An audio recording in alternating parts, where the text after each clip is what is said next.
guys and gals, and welcome to another episode of Skills and Abilities. Today we're going to be going over another one of the skills and abilities from Moonbeast game. This is I think the last one we're going to be covering, and this is called Bonestorm. Now, Bonestorm is a spell. It is a casted skill, so it is affected by cast speed. It is also a dexterity skill, specifically tied together with dexterity bonuses, and it's also ranged. Bonestorm is essentially a channeling ability. It fires off multiple attacks in quick succession toward the target. Kind of reminds me of Inferno, to be perfectly honest, which I know is not a compliment, because Inferno is one of the worst abilities in Diablo II, but it does have a much better punch than Inferno in Diablo II, at least as far as I can see, and it seems to work fairly well.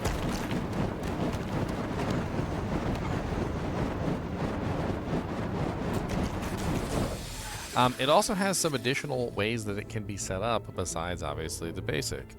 First off is the Impel, which Impel allows you to add knockback to the target. 200 strength knockback at first, 400 strength knockback at second, and then finally 600 strength knockback third. And this, of course, means that the monster won't be able to be coming near you while you're using the ability, so you can potentially even just like lock them up against the wall, which is pretty darn cool.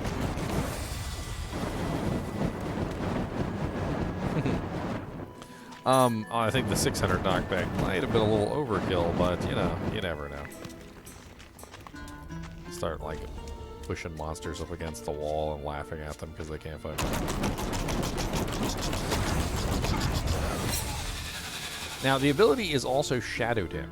Shadow damage comes with some interesting things like a kind of like a curse, which actually reduces resistances and things like that if you happen to hit it. So there's two different effects, and you'll see them hit the target. The one that has the little kind of like head that sticks out with the flames is actually the critical, and that's kind of like the advanced form. And then there's also the regular form, which is the skull, which is a different form of shadow as well. And essentially, because it is a shadow skill, you get access to both of those, assuming, of course, you actually land them. On top of this, you also have access to Echo. Now, Echo is something else. And I think to show this off properly, I think we really need to go to a dungeon. Do I have enough skill points to max it out? I do not have enough option points to max it out. So I'm going to take a quick pause here. I'm going to head to a dungeon. We're going to cap out the reflecting shot, and I want you to see how crazy it is. All right, so here we are at the Forgotten Mausoleum, and we're going to head in here. And I'm going to go ahead and put 3 points into Echo, which is going to bring us from 2 to 4 to 6 reflecting shots. And then we're also going to put, you know what, put 1 point in knockback too, just to really get a good idea of like how this functions. And I want you to see the craziness inside of even just like a small room like this of how the reflecting shot functions.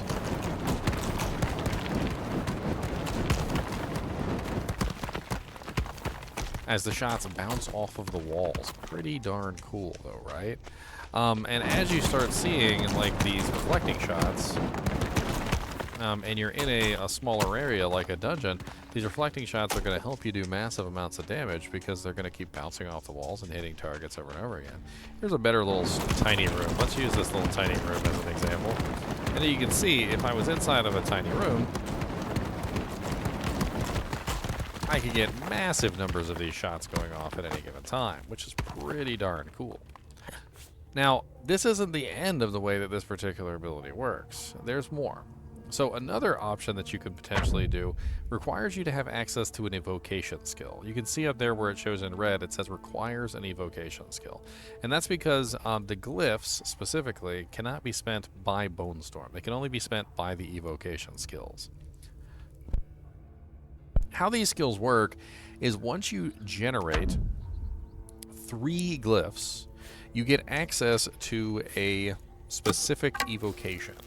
To get access to the glyphs, generally you have to kill monsters or dish out damage in a specific way. There's a lot of various options for gaining glyphs. One of them is to get access to the glyphs themselves via the ability. So for instance, in this particular case, our Bonestorm can potentially make glyphs. We can have a 20% or a 33% chance, or if we max it out, I believe it goes all the way up to... So I'm not sure what it goes up to. In fact, you know what? Let's do a quick respec here and let's check it. Alright, so here we go. Got my points back, and we're going to try this one more time. So, Bone Glyph. 1, 20%, 2, 33%, 3, 40%, and 4, 45%. So now we have a 45% chance to get a glyph. So let's go ahead and kill a couple monsters here real quick. And you can see the glyphs show up down here. So we have the bone glyphs down here, and we're going to go ahead and grab one more.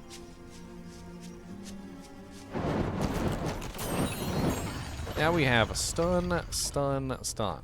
Now, Bonestorm cannot spend the glyphs because it's not an evocation. But if you have one of the evocation skills, and there's two of them, there is the Glyph Lunge and the Spine Breaker ability, and you use, say, Glyph Lunge, you will notice that you get a very large explosion coming from the creation of these glyphs.